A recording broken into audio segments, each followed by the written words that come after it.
Greetings and welcome to the Dallas Area Opinion Podcast. I hope everyone is doing well. I know we're getting close to the election. We're just shy of a month away. And so I want to talk about a topic that most of you probably don't want to hear about since you're tired of it. That's political advertising. We are all being inundated with it of late, and soon though this madness will end. Yet, political advertising is important for some people, maybe not for all of us, but for some people. First of all, I do come from a generation that we used to say, if you don't have anything nice to say about someone, don't say anything at all. Unfortunately, most of my peer group seems to have forgotten that. Part of the messaging we have on social media is ripe with that craziness not being listened to, that old phrase, as they say. What we are knee-deep in this madness, or maybe even waist-deep, as we approach November.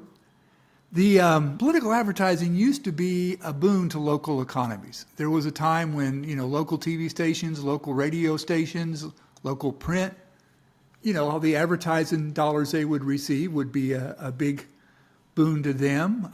Print shops, people who make the yard signs, make the flyers for the mailings and all that type of material would also get a hefty amount of business in producing this. Nowadays, though, local economies don't benefit as much since mainly the radio and TV and print, the local newspapers are owned by large corporations.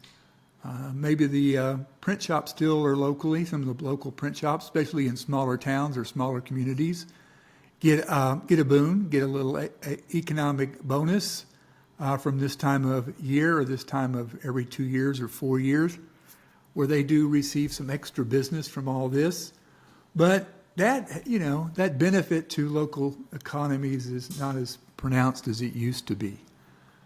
So, but where does all this lead? And one of the issues I have is that historically, political advertising benefits more the person who has a better messaging than better message. You're up on the technology, if you're able to create slick advertising, if you're able to present yourself well, have a better photographer for your picture that you send out to everybody in those little flyers that we get in our mailbox and things of that nature, you tend to get more recognition. It's not the message. It's a long time. We have a problem with people's message not getting out there very well, but the messaging is the key. And of course, that's part of the media environment we live in, and we've lived in for decades. I mean, a well-spoken person on the radio had a better chance than someone who couldn't speak well, on a radio. People that speak well on a podcast, not like me, but people who do have a better chance of being successful getting their message across. But today, with social media and everything going on, the benefit that the local economies used to receive from this time of year, this time of every 2 years, 4 years, is somewhat diluted, and that's unfortunate.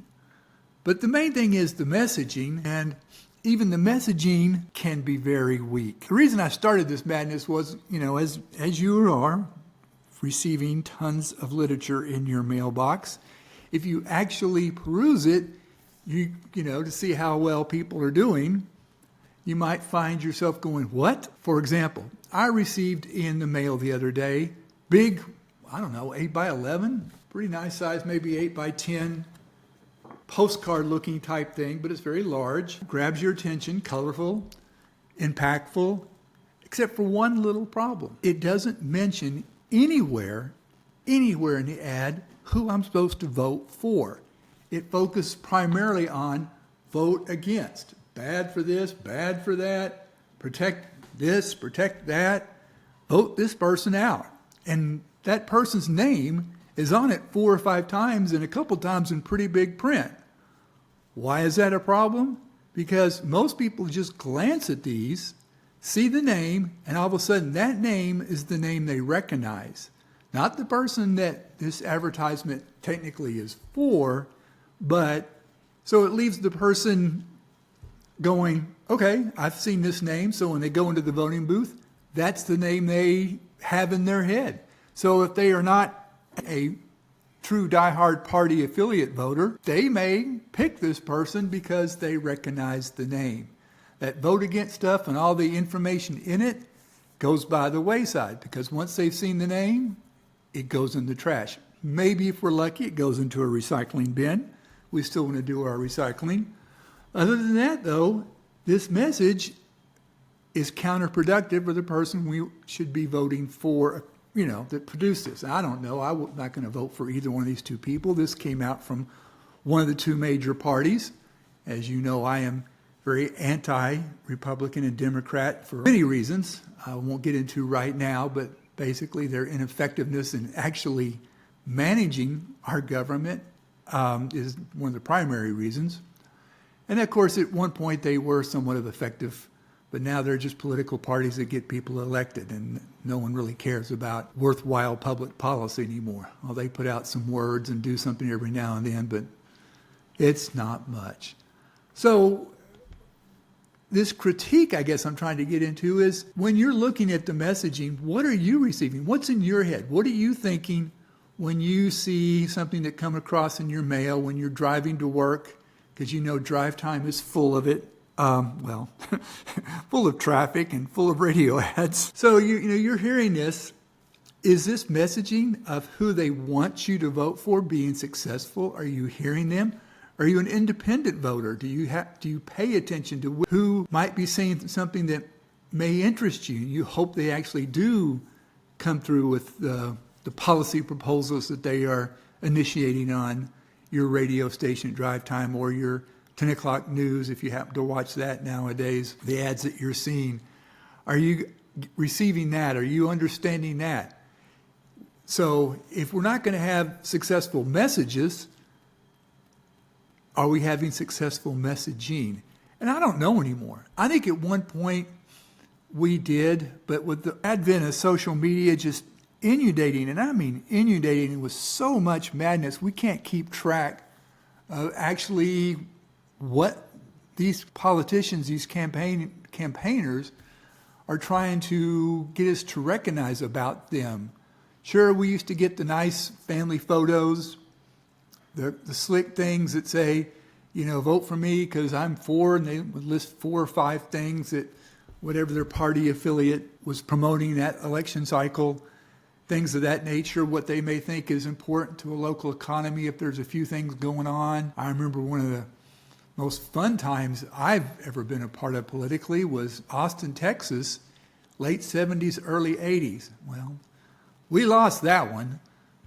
Corporations took over Austin, but there was a time for a couple of years, about 2 election cycles, when the uber growth, super growth people were fighting, let's keep Austin small and hometownish. I don't know, they didn't use those verbiage back then, but I guess that's the point I'm trying to make. There was a comparison. So it was fun to watch and listen and hear people on the radio and on the local news talk about the pros and cons of development and things like that. It's somewhat of a sad time for people like me. There were some wonderful things that were lost in regards to, I don't want to say history, but culture. It was culture. There was a place called the Armadillo World Headquarters, well-renowned place for people to come and play. It was musicians played there. They had a beer garden. The local bands could play at, and there were just, the artists that came through and played there were phenomenal. I saw some of the best concerts in my life there. It was a wonderful environment. It was a barn, and the facility itself was not, high tech, high class, but it was, if you wanted to go see a concert in any venue, any genre of music, it was a great place to go. But the gist of all that is that the messaging for the developers went out, and they really pushed. Of course, they were pushing it with money too. And Austin became a corporate city, like most large cities nowadays. You got traffic, and you got bustling downtown, and you got headaches, and you got you have to live 50 miles from your work because it's all spread out like Dallas and Houston now and San Antonio. But at the time, and it was a lot of fun, we were all, or not all, but there was quite a few of myself, my friends, who were very interested in the outcome. We never got involved. I got to be honest, probably should have gotten involved more than we did. But it was fun. But that's, a side tale here. The messaging here, though, is, the message here is, and again, this one piece of literature just irked me to death. Like, I don't vote for Democrats and Republicans, but could you not do a better job? Why these people put this out, I don't know. It doesn't do their candidate any good. And I hate this phrase. It's almost insulting. I know is the educated way to say this, the low propensity voter, sounds to me somewhat insulting. Low propensity. I mean, if you don't understand what that means, it's like, what the heck? But, they could say it a little bit more generically. People who don't vote very often or who are not apt to vote would make a little bit more sense to most people. That if you're not really paying attention, you sound like you're talking down to people by saying low propensity. So it's interesting. It's political speak of the modern world, and it's who Harris and Trump want to try to reach out to, especially Trump, I think, is who's making a bigger push to those people. But, is their messaging viable to these people to get them to vote? I don't know. They're mostly in different states. I'm in Texas. Everybody thinks Texas is a foregone conclusion. However, there's a Senate race that, I'm not going to vote for the Democratic candidate, but if the Republican candidate would lose, I'm not going to be that sad about it. I have no respect for that person at all. And so I don't want to vote for the Democrat. As you notice, I didn't say the two names, but I would be glad to see the current senator from the great state of Texas be retired, so to speak. But that's another different story. Anyway, all this rambling is, I know that we need to pay attention to political advertising. I wish it was more about the message than the messaging. I know people are making a big deal about Harris needs to come out with more of her message in interviews and things like that. We're not going to get it in TV ads. She does need to sit down with some people, national politics. And I can't remember when it was. It may have been last night. She's supposed to have sat down for a 60 Minutes interview that Trump said he wasn't, he's not doing, he was supposed to do. I think it was last night. I got caught up in a football game. Oh boy, that game kind of threw any Cowboy fan for a loop for a while. Anyway, so gist of it all is we're stuck with some really bad political messaging, not because it's not slick, well produced, things like that. It's because we're not learning anything about the message from the candidates. We're not learning who the candidates are, what the candidates really stand for, what the candidates really want to do for us. Again, it goes back to one of the problems I see with the Democrat and Republican Party. They spend more time trying to get people elected than trying to get people involved in better public policy and better government. Bit of a rambling podcast, but that's okay because I do that. That's kind of what I do when I write. So it's probably going to be a lot of times in my podcast. But it would be nice, be wonderful if we got more straightforward message than messaging, slickness, production, and things of that nature.